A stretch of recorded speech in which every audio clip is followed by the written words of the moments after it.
신약 370면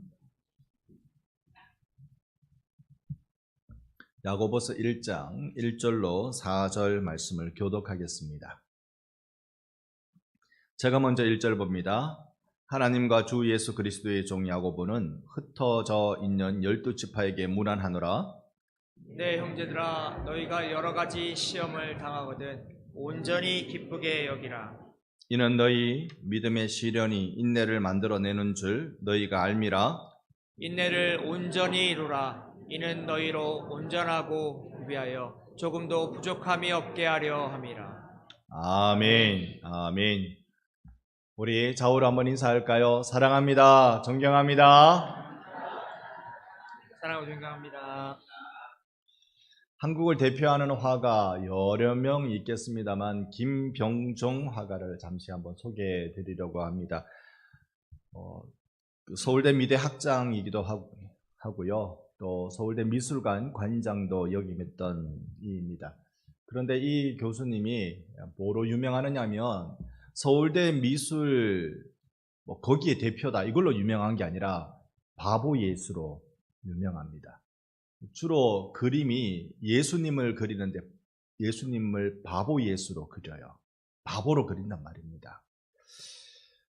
여러분 혹 남원에 가실 일이 있으면요, 이 김병종 미술관이 남원 시립미술관으로 지어져 있습니다. 가보면 이것이 이제 그 많은 그림, 바보 예수라는 장르의 많은 그림을 보실 수 있다고 하는데요. 그는 이렇게 말합니다. 이건 내 스스로의 신앙 고백이고 그리고 애절한 기도다라고 그렇게 말했다고 합니다. 그 작품들이 많이 전시되어 있는데 그 중에 하나만 여러분과 잠시 보면 이런 그림입니다. 어떠세요? 지금 예수님이 콘크리트로 지어진 여러 건물들을 껴안고 있는 거죠. 소위 요즘 사람들 많이 이야기하는 디스토피아, 우리가 원하지 않았던 세상, 우리가 이렇게 되기는 바라지 않았던 그 세상을 예수님이 붉은 가슴으로 이렇게 껴안고 있습니다. 과연 회색 도시가 예수의 가슴으로 바뀌어질 수 있을까? 우리가 얼핏 보면 바보 예수, 예수님 참 바보십니다. 참 바보십니다. 그게 되는 일이라고 그렇게 하십니까? 싶은 마음이 일어나는 예수님 하신 일은 상당히 그러했다는 것입니다. 여러분, 예루살렘 그러면 어떤 생각 듭니까? 예루살렘이 그 이름의 뜻이 평화의 도시라는 뜻입니다. 평화의 도시, 그런데 그 도시가 평화스러웠던 적이 있습니까? 아무런 문제가 없다고 싶은 그때에도 그 도시 안에만 들어가면 시끄럽고 그 도시 안에만 들어가면 종교 전쟁이고 그 도시 안에만 들어가면 총든 경찰이 지키고 있어야 치안이 유지되는 그런 도시가 예루살렘입니다. 여러분 뉴스를 보신 분은 아시겠지만 어저께는 이 예루살렘, 즉 이스라엘에 전쟁이 일어났다고 하잖아요. 하마스라는 팔레스틴 지역의 이 군사력을 가지고 있는 그 세력, 또 이스라엘이 보면 테러 세력들, 그 세력이 이스라엘을 향하여서 로켓포를 5,000발을 쐈답니다. 여러분, 말이 5,000발이죠. 말이 5,000발이죠. 이 5,000발 로켓을 쏘면서 전쟁이 일어났다고 하는데요. 이게 단순한 테러가 아닌가? 이스라엘 총리는 이거 테러 아니다, 이건 전쟁이다, 그렇게 말하면서 소위 철의 검이라고 말하는 작전명으로 전쟁을 지금 치르고 있는 중에 있습니다. 이 로켓포 5,000발 이상 쏘면서 또 무장 교환, 육해 공군 강력력으로 이스라엘 전 지역을 침투하면서 전쟁이 지금 일어나고 있는데요. 불과 아직 24시간이 안 지났겠죠? 지금까지 사상자가 수천 명입니다. 예루살렘이 평화의 도시라고요? 그것이 살기 좋은 곳이라고요? 거기 살라고 할까봐 무섭습니다. 여러분, 이런 세상을 예수님이 품고 계신다. 폭탄이 터지고 잿더미가 되는 회색 도시를 예수님이 품고 계신다. 거기에 무슨 생명이 있다고 거기에 무슨 선한 게 일어나겠다고 정말 예수님은 바보 예수님 인정하고 계신 거 아닙니까? 지금 세상은 영성이라고는 찾아볼 수 없는 시대를 지나고 있습니다. 모두 이 감정적인 부분은 침체되어져 있어요. 다 호기심과 말초신경을 자극하는, 아니면 내 쾌락을, 아니면 내 욕심을 자극하는 것들로 가득하지, 여기에 그 어떤 남을 위한 삶, 선, 사랑, 희생, 이런 것들은 전혀 찾아보기 어려운 시대를 우리는 지금 건너가고 있는 중에 있습니다. 누가 그러던데요? 교인은 많아도 믿는 자는 적다. 교회는 많아도 성령의 역동성 있는 감동, 그 충만함을 경험하는 교회는 별로 없다. 여러분, 우리 교회는 어떠해야 할까요? 우리 교회는 성령이 역동적인 교회가 되기를 소망합니다. 성령의 역사가 늘 있는 교회로 우리는 일어나야 할 것입니다. 침체의 원인이 어디에 있을까요? 어떤 공동체든 어떤 단체든 활성기가 있고 또 침체기가 있기 마련입니다만은, 신앙의 단체가 침체기를 겪는 이유는 무엇일까요? 그건 다른 데 있지 않습니다. 하나님과의 관계에 문제가 생겼기 때문에 그렇습니다. 나와 하나님과의 관계가 문제가 생기니까 내 영이 침체되기 시작하고, 영이 침체된 사람들이 모이니까 그 공동체가 침체기를 경험하는 거예요.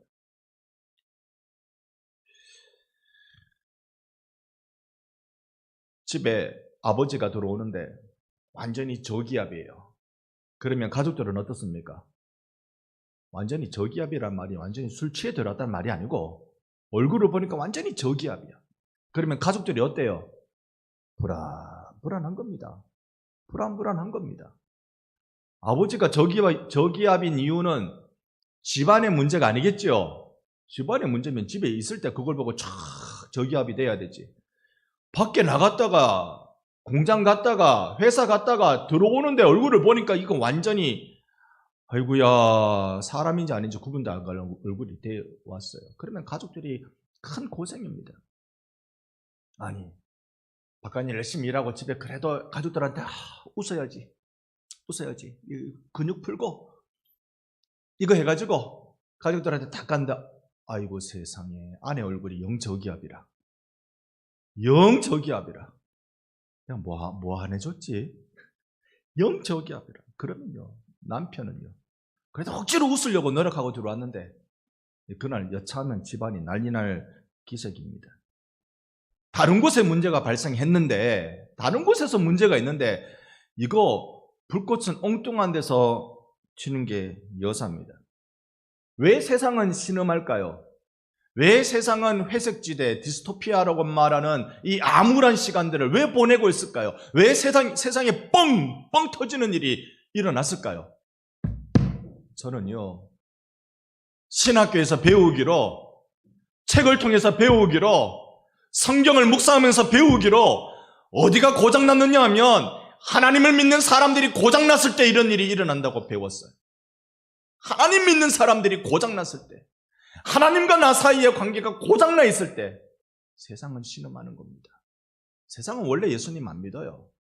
세상은 원래 예수님에 대해서 호의적이지 않습니다. 그러니 십자가에 못 박아 죽였지요. 그런데 예수 믿는 사람이 하나님과의 관계에 문제가 발생했을 땐 큰일 난 것입니다. 예수와 함께 있음에 대한 감사보다 자극적인 경험과 체험을 추구하는 우리의 잘못된 신앙관, 예수를 나의 구주로 인격적인 관계의 대상으로 우리가 추구하는 것이 아니라 나의 소원을 들어주는 램프 속의 요정 지니로 생각하는 것, 요술방망이로 생각하는 것, 이게 오늘 우리 한국교회를 뒤덮고 있는 신앙의 병 아닐까요? 우리는 점점 성경적 영성을 떠나 세속의 가치를 따르는 교회가 돼가고 있는 것 아닌가? 아니, 교회라 그러니까 여러분은 속 빠질 수 있을 것 같죠? 그런 성도가 돼가고 있는 거 아닌가?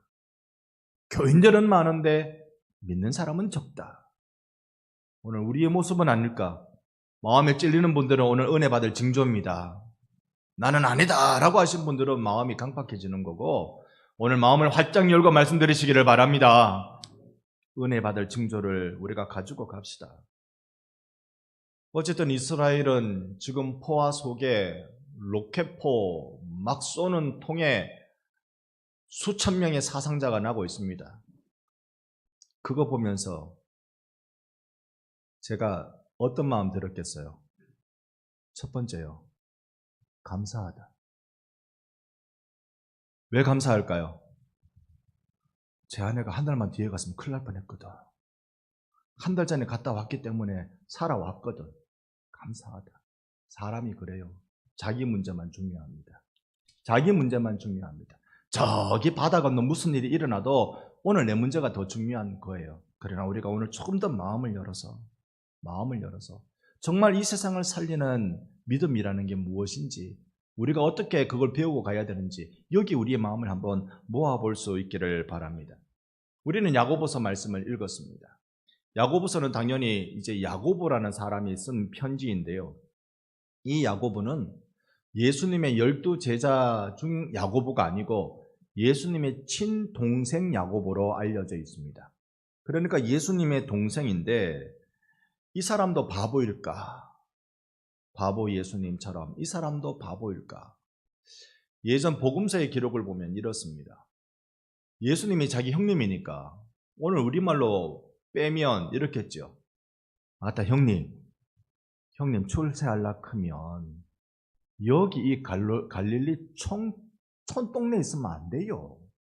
형님 출세할라 크면 저 서울 가야지. 서울. 예루살렘으로 가세요. 예루살렘으로 가서 형님 말귀 알아들을 수 있는 사람 많은 곳에 가서 얘기해야 말이 통하지. 촌동네 와서 하늘 이야기하고 뭐 그러면 알아듣겠습니까? 형님 얼른 큰 도시로 가 있어. 그렇게 말했던 이가 이 예수님의 친동생 야고보였습니다. 그런데 그런 그가 똑똑이 그가 세월 지나면서 형님 예수를 구주 예수로 만나기 시작했습니다. 오늘 우리의 내면에도요, 예수를 처음에 여러분 어떻게 만났는지 모르겠어요. 예수 그분이 여러분에게 어떻게 와닿게 만났는지는 모르겠지만 그분을 내 형님으로 만났는지, 내 눈물 닦아주는 분으로 만났는지, 어떤 분으로 만났는지 모르겠지만 세월 지나면 지날수록 예수가 나의 구주시라고, 예수가 나의 구원자여 나의 주인이시라고 이런 믿음으로 여러분 예수 만나는 복이 있기를 축원합니다. 예수 만나는 그 큰 은혜 가운데 바르게 만나는 일로 들어가기를 원합니다. 신약 성경 중에 제일 먼저 쓰여진 성경이 뭘까? 우리가 흔히 성경 제일 앞에 마태복음이 있으니까 복음서가 제일 먼저 쓰여졌겠지 생각합니다만 신약학자들은 복음서는 제일 마지막에 쓰여졌다고 봐요. 제일 먼저 쓰여진 성경책은 야고보서라고 봅니다. 야고보서가 제일 먼저 쓰여진 성경책. 이 성경책을 쓴 사람은 예수님의 친동생 야고보였다. 우리가 기억해 두십시다. 또 하나는 편지를 쓴 사람이 있으면 또 어떤 사람이 있어야 돼요? 받은 사람이 있어야 되잖아요. 누가 받았을까? 1절 같이 한번 읽어봅니다. 1장 1절 하나님과 주 예수 그리스도의 종 야고보는 흩어져 있는 12지파에게 문안하노라. 아멘. 여기에 보니까 흩어져 있는 12지파라는 표현을 씁니다. 12지파, 이거는 이스라엘 사람들에게 주로 사용되어진 표현이고요. 그 다음에 2장 2절에 보면 회당이라는 말이 여기에 나옵니다. 그러니까 우리가 1장 1절과 2장 2절을 통해서 보면 유대적 배경을 가지고 있는 사람들에게 편지를 쓴 거겠구나. 그런데 야고보가 예수 믿는 사람들한테 썼지. 아닌 사람들한테 안 썼을 거 아니에요. 그러니까 유대적 배경을 가지고 있는 그리스도인들에게 편지를 썼다. 우리가 지난 시간에도 같이 본 히브리서도 그런 맥락이고 다음 주 또 보게 될 베드로전서도 그런 맥락입니다.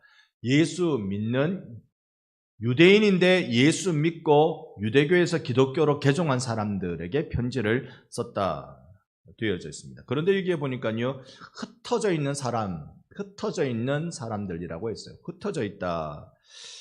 저는 이 1장 1절을 보면서 큰 은혜를 받았는데 특별히 이 흩어졌다는 말에 은혜를 받았어요. 흩어져 있는, 이 말은 디아스포라라는 말인데요. 그 뜻은 이 경계선을 넘어 막 뿌려진 씨들 같이 그렇게 흩어져 있는 그 원어의 뜻은 그렇습니다.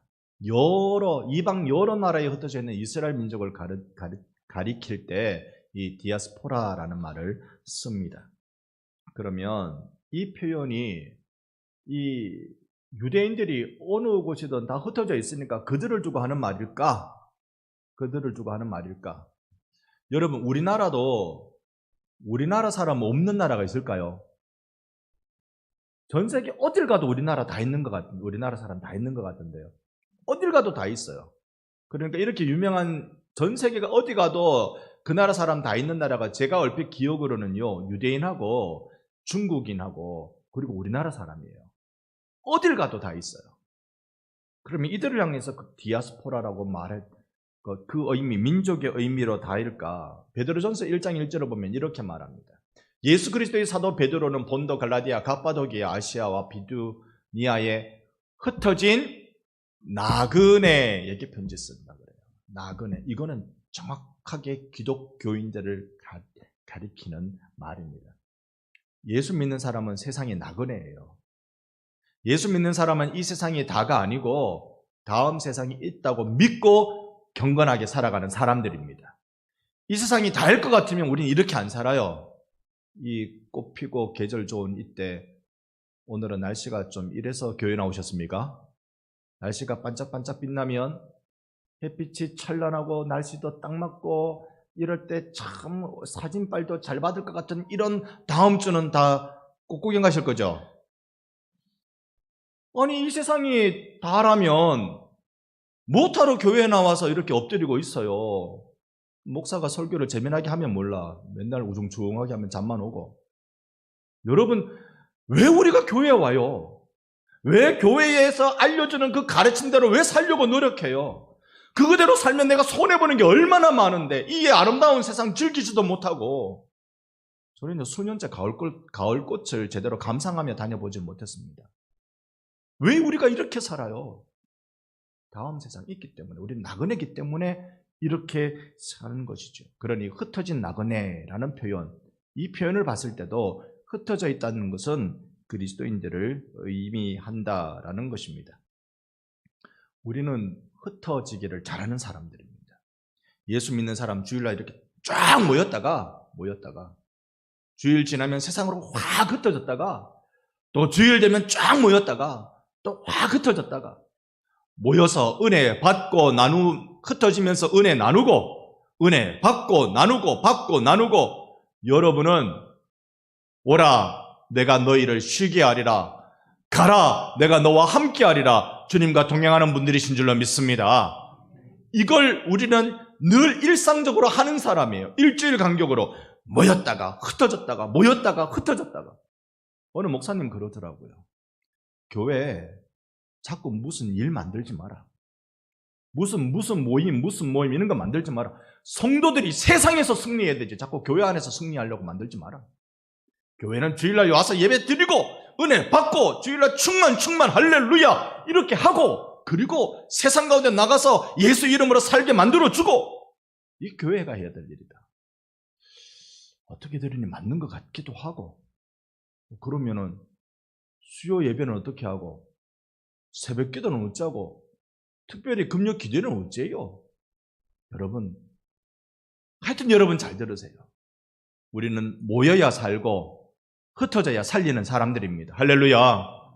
모여야 살고 흩어져야 살리는 사람들이에요.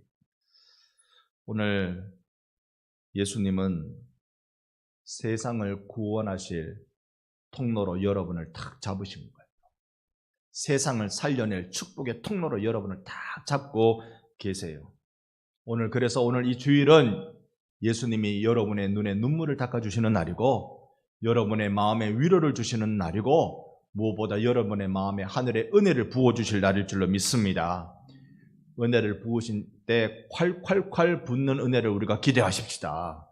쩔쩔쩔이 아니라 콸콸콸 은혜를 우리 기대하십시다. 이 표현을 쓰면 저는 늘 돌아가신 강구순 권사님이 생각나요. 예전에도 말씀드렸지만 강구순 권사님은요, 갑자기 신방을 가져요.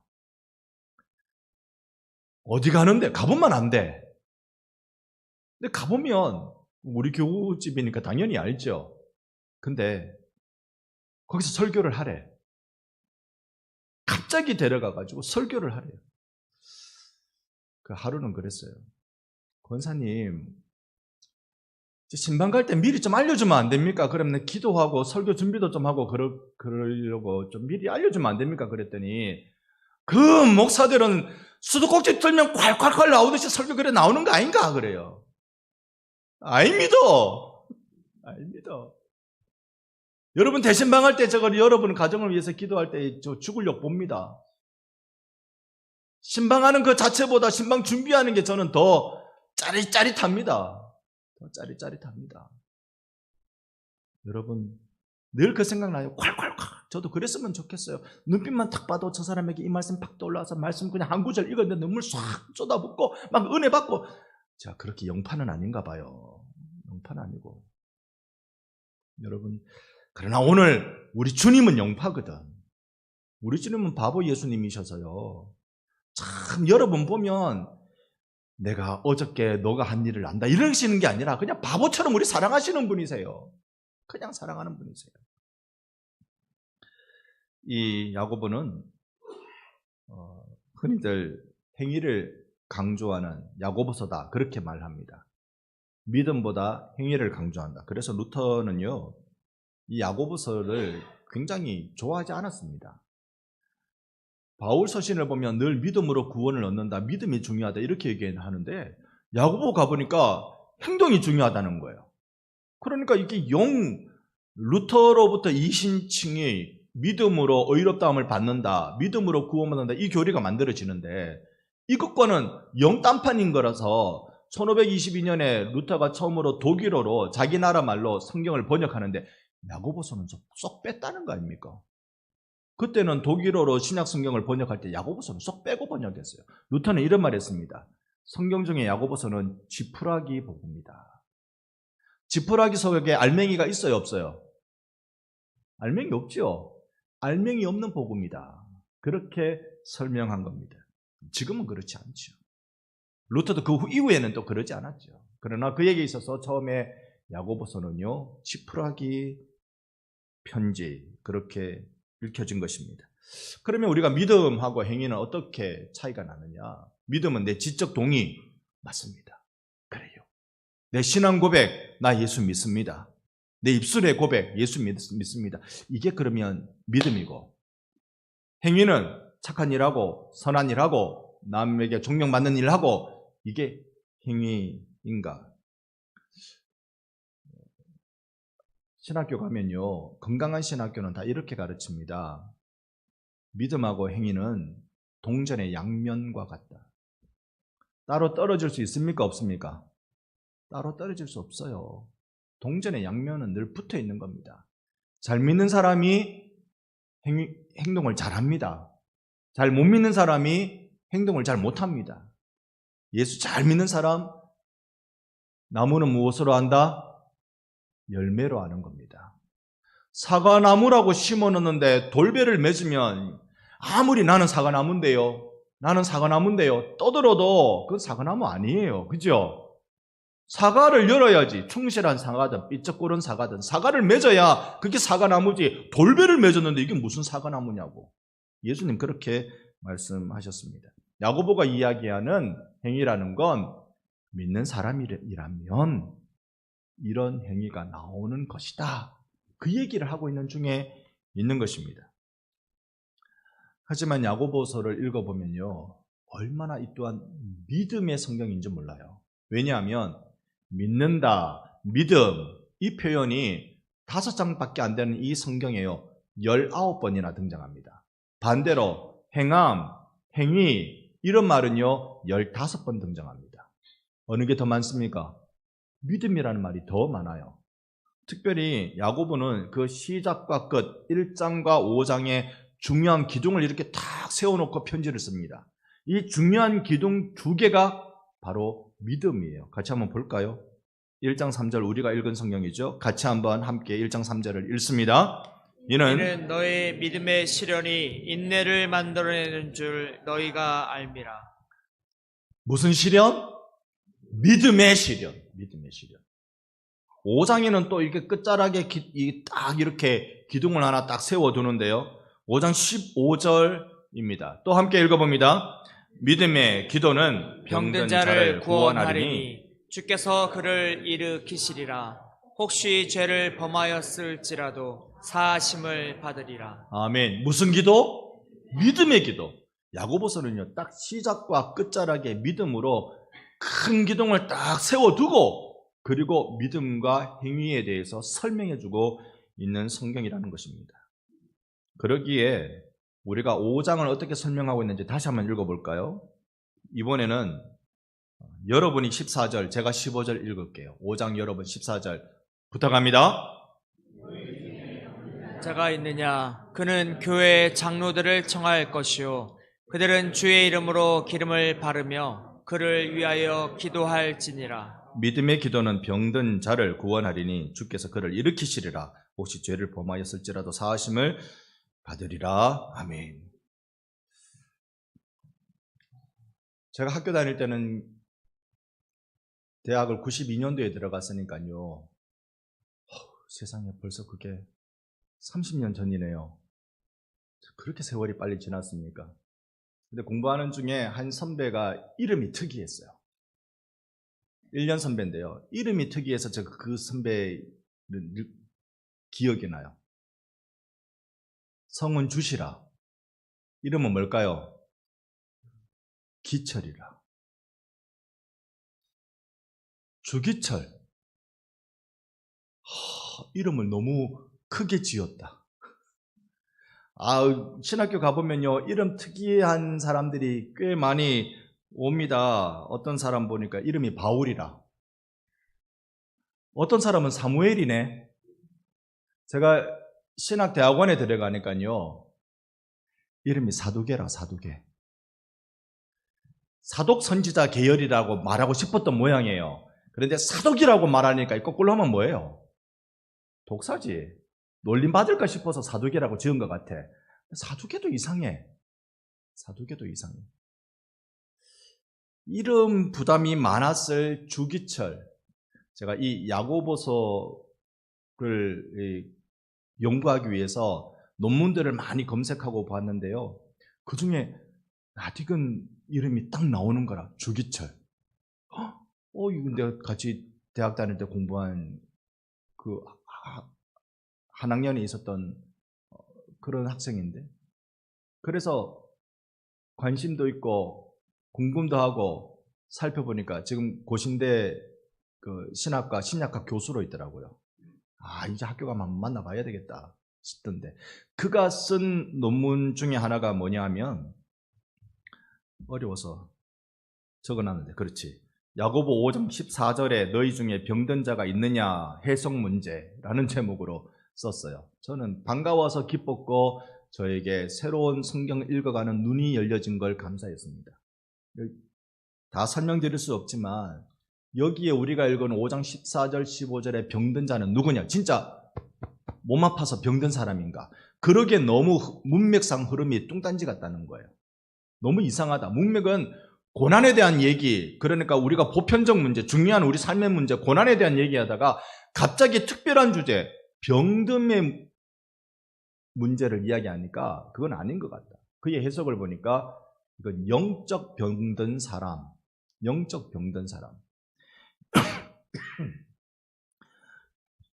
이 영적으로 병든 사람에게 어떻게 해야 되느냐? 우리가 14절, 15절 읽을 때 병자에게 뭘 바르고? 기름을 바르고. 로마 가톨릭 교회는요, 7가지 성례가 있습니다. 7성례라고 불러요. 우리는 2가지만 얘기하거든요. 세례와 성찬, 이 2가지만 성례인데 로마 가톨릭은 7가지가 성례예요. 게다가 성례만큼은 아니지만 그 밑에 단계 준성례쯤 되는 성사가 있어요. 그게 병자 성사가 바로 이 구절 때문에 만들어진 겁니다. 병자를 보면 기름을 바르고 기도해 줘야 된다. 물론 고대 사회에 기름 바르는 게 병 치유하는 효력이 있다고 고대 사람들은 그렇게 믿었다고 해요. 그럼에도 성경은 그렇게 한 적은 없어요. 성경은 언제 기름 붓습니까? 이 사람을 특별히 하나님 쓰실 때 기름 붓죠. 왕, 제사장, 선지자 특별하게 쓰실 때 기름 부으니까, 그러니까 이 사람이 영적으로 병들었을 때, 나 영적으로 병들었다 싶을 때 교회 장로님들 초대해가지고 날 위해 기도해 주세요. 기도해 주세요. 그러면 장로님들은 기름을 발라요. 왜? 너의 사명을 기억하라고. 너가 구별된 사람이라고. 예수 믿는 천에 하나 만에 하나 이 세상 가운데 하나님이 특별하게 뽑아서 예수 믿게 한 예수 믿는 사람이라고 깨닫게 해주면서 믿음의 기도하라고 나오는 것입니다. 오늘 여러분과 제가 성령께서 우리 가운데 기름 부어주심에 우리가 누구인지 무엇하는 사람인지 깨닫게 해주시는 은혜가 있기를 원합니다. 성령님이 우리로 예수 믿는 신앙의 자리로 돌아가라 하실 때, 돌아가게 하실 때 우리가 그 자리로 가십시다. 그러면 우리 누가 되어야 되느냐? 바보 예수가 되어야 돼요. 우리는 바보 예수의 자리로 가야 하는 사람들입니다. 간절한 마음으로 주를 바라보는 게 중요합니다. 시편 42편 1절 말씀인데, 제가 1절을 읽으면 여러분 5절을 한번 읽어주시기 바랍니다. 하나님이여 사슴이 시냇물을 찾기에 갈급함같이 내 영혼이 주를 찾기에 갈급하니이다. 내 영혼아, 내가 어찌하여 낙심하며 어찌하여 내 속에서 불안해하는가? 너는 하나님께 소망을 두라. 그가 나타나 도우심으로 말미암아 내가 여전히 찬송하리이다. 아멘. 하나님, 나 목말라요. 사슴이 목마른 것처럼 하나님, 내가 목말라요. 나 이대로 있다간 정말 병들 것 같아요. 병들 것 같아요. 하나님, 나 목말라요. 주님, 나 만져주시는 게 필요해요. 그럴 때 42편 5절 끝자락에 뭐라고 말합니까? 너 낙심하지 마. 너 불안해하지 마. 왜? 그가 나타나 도우심으로 내가 여전히 찬송하리로다.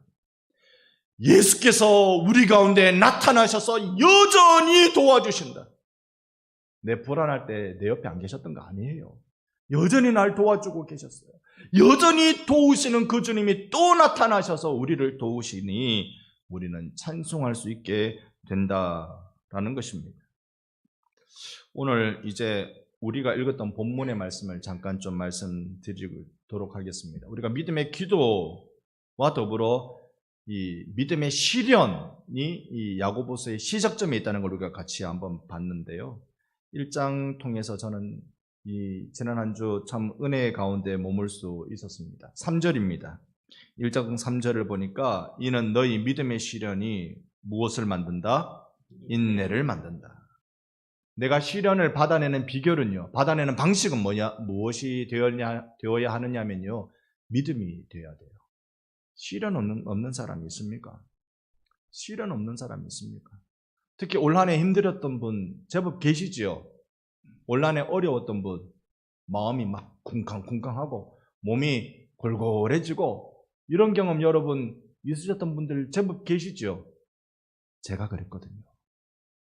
제가 이제 한 해 갈 쯤 되니까, 이쯤 되니까 입을 살짝 열면 지난 상반기 때는 목 디스크, 허리 디스크 와가지고 정말로 진통제 먹고 새벽기도 다녔습니다. 먹은 양만 해도 배부를 만큼 병원에서 지어주는 진통제가 얼마나 많던지 그거 먹고 새벽기도 다녔습니다. 지난 8월에 말씀 수련회 하는데 급기야 말씀 수련회 첫날에 대상포진 생겨가지고 혼이 났습니다. 그런데 그때 주님이 주신 은혜가 뭐냐면 이런 걸 믿음으로 받아보자. 믿음으로 이 약 물고 믿음으로 한번 살아보자. 하나님 주신 은혜로만 한번 살아보자. 약을 먹을지언정 아픔에 통증이 있을지언정 믿음으로 살아보자. 하나님 주신 은혜가 컸습니다. 여러분, 우리 가운데 시련이 올 때 이게 마음의 시련도 있고 현실적인 시련도 있습니다. 어떤 사람은 건강의 문제로 자꾸 몸이 축나는 그런 일을 경험하는 분도 있을 거고. 돈이 왜 돈입니까? 돈은 순 우리말이잖아요. 혹시 돈을 모르십니까? 돈은 왜 돈이죠? 돌고 돌아서 돈이죠. 돌고 돌아서 돈인데 왜 나한테는 안 도냐고. 왜 나한테는 오면 동맥경화가 걸려가지고 스톱되냐고. 돌고 도는, 딴 데는 다 돌고 도는데 왜 나한테만 안 도냐고. 이렇게 어려움을 겪는 분들도 있습니다. 관계 문제 어려움도 있습니다. 하나 풀리면 또 하나 꼬이고, 하나 풀리면 또 하나 꼬이고. 이 시련을 무엇으로 받으라? 믿음으로 받아라. 믿음으로. 3절을 자세히 보면 그렇습니다.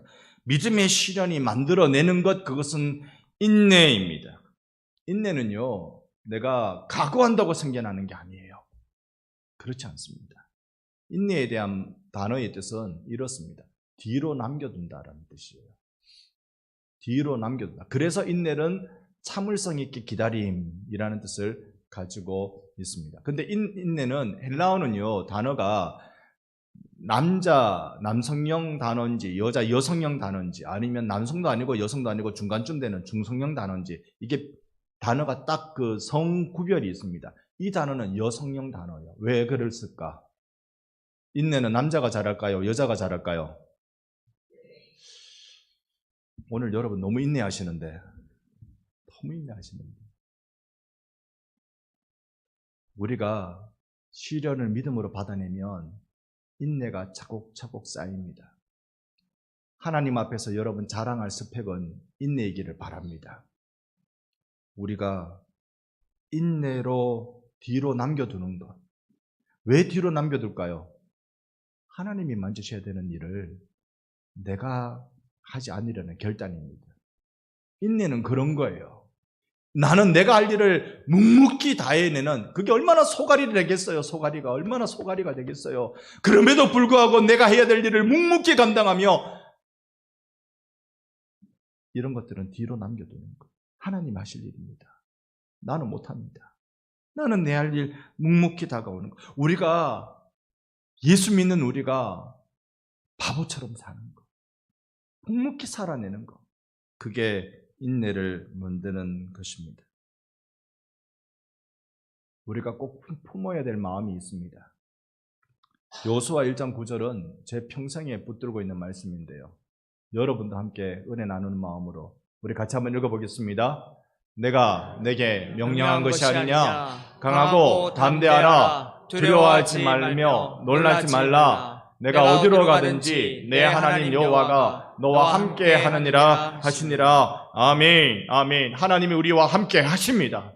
하나님 우리에게 기름 부어 내 사명을 다시 깨닫게 하시고 내가 얼마나 구별된 삶을 살아야 되는지 나에게 다시 알게 하시고 너 강해라, 너 담대해라, 두려워하지 말고 놀라지 말라. 너 어디로 가든지 너희 하나님이 내가 항상 너와 함께 한다. 여러분 우리 믿음으로 반응합시다. 이렇게 말씀하신 주님을 내가 믿음으로 확 잡읍시다. 믿음은요 은혜의 통로입니다. 믿음은 주님을 내 가까이 모시는 특별한 통로입니다. 이 믿음으로 반응할 때 우리가 도망가지 않고 믿음으로 시련을 맞이할 때 그때서야 인내라는 게 쌓이는 것입니다. 4절, 1장 4절 같이 읽습니다. 인내를 온전히 이루라. 이는 너희로 온전하고 구비하여 조금도 부족함이 없게 하려 함이라. 아멘. 인내는 여러분을 온전하게 만들어줍니다. 인내는 여러분을 부족함 없게 만들어줘요.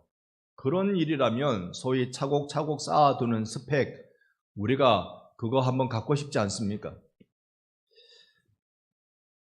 여러분, 제 인생에 이 복부에 근육을 만드는 일은 다시 태어나지 않는 한 불가능할 것 같아요. 근데 이 복부에 근육을 만드는 사람, 소위 복근을 만드는 사람들을 보면요, 얼마나 운동 열심히 하는지 몰라요. 여기 그저 왕자가 딱 새겨지면 그 사람 정말 제가 생각할 때는 배가 터질 것 같은 느낌이 들 정도로 운동하는 사람들인 것 같아요. 우리가 스펙 쌓는다라고 말할 때 쉬운 일 아닙니다. 인내라는 걸 쌓는 거, 그거요 간단한 일 아닙니다. 정말 때로는 피눈물을 쏟으면서 감당해야 될 일입니다. 오늘 야고보는 우리를 향하여서 이런 신앙의 스펙을 쌓으라고 우리에게 권면하고 있는 겁니다. 여러분, 인내를 쌓으십시오. 하나님이 하실 일을 하나님께 드리십시오. 내가 나서서 해치우려고 하지 마십시오. 그냥 나는 바보입니다. 이 회색 도시를 고칠 수 있습니까? 이 망가진 세상을 고칠 수 있습니까? 그런데 바보 예수님만이 이 세상을 끌어안으십니다. 바보나 하는 일입니다. 바보나. 오늘 우리가 바보가 돼야 되지 않을까요? 맥스 루케도는 이렇게 말한 바 있습니다. 시련은 우리를 깨기 위한 것이 아니라 우리를 만들기 위한 것이다.